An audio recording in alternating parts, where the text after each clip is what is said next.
One of the most interesting phones to be announced this year is the Razer phone, a phone built by a gaming company for gamers, but also has specs impressive enough to catch the eyes of the rest of us. But is it durable? There's only one way to find out.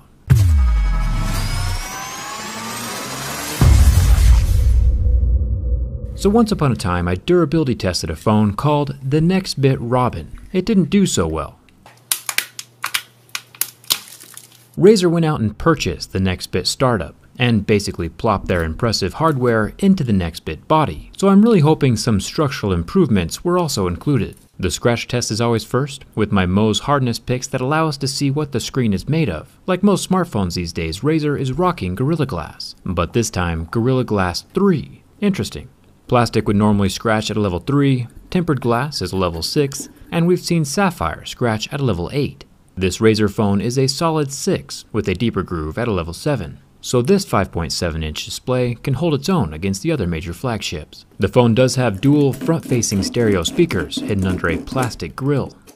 Up here at the top of the phone we have another plastic grille with its 8-megapixel front-facing camera protected by a circle of glass. The proximity sensor is under glass as well, so everything's protected. And the plastic grille is very securely attached, so it's not going to come loose on its own.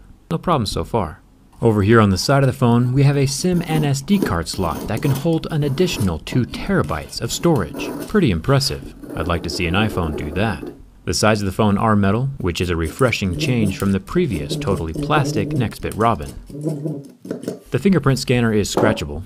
It's not invincible like the ceramic of the OnePlus 5 or Apple's Sapphire, but the good news is that even with the abuse, the fingerprint scanner is still able to read my finger every time.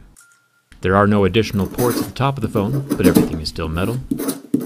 And over here on the side of the phone, we get 2 extremely small circular volume buttons, both of which are metal.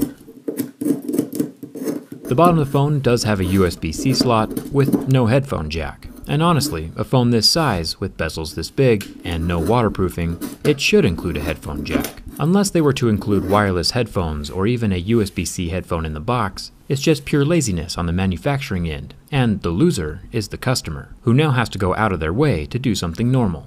I've been scratching the dual camera lens. One is a telephoto zoom lens, which is nice, and while they are covered in glass, my Razer is leaving permanent marks on the surface, so there is some kind of coating over the top. My Razer blade is about a 5.5 on Mohs scale of hardness, and that's when the scratches start appearing. So while it's not plastic, I would still recommend not setting this phone down on its back, without some kind of case with a raised lip to protect that lens. A case is also a good idea for the back metal, because my keys are leaving marks.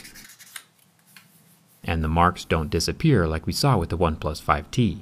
Razer has their iconic 3-headed snake logo type thing, smack dab in the middle of the phone, and it's inlaid pretty solidly into the metal. My Razer blade struggles to grab an edge, and even then, it's glued pretty tight, so it probably won't ever fall out on its own.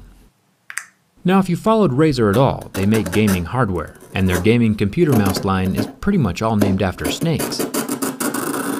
Since, you know, snakes eat mice. Kind of an interesting connection there. So here we have a cute little mouse friend. He doesn't have a name quite yet, so let me know in the comments what his name should be. He's looking pretty sharp. Maybe him and Rex from the Pixel 2 XL will get along.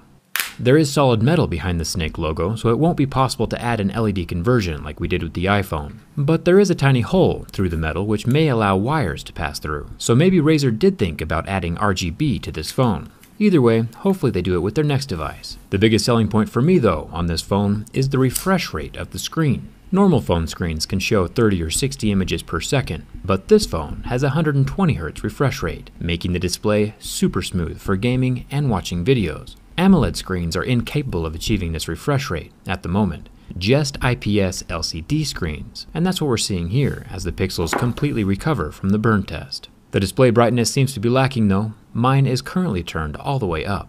And now it's time to see if the Razer phone has the same fragile internal build quality that the Nextbit Robin did. The initial flex gives us quite a bit more bend than usual, but nothing is catastrophically damaged yet. We do get a pretty severe kink next to the power button as I straighten the phone out, but it's still cosmetic and the phone is still alive. During the next flex there is a snap near the volume button, but overall the phone is still surviving, even with the most extreme of abuse.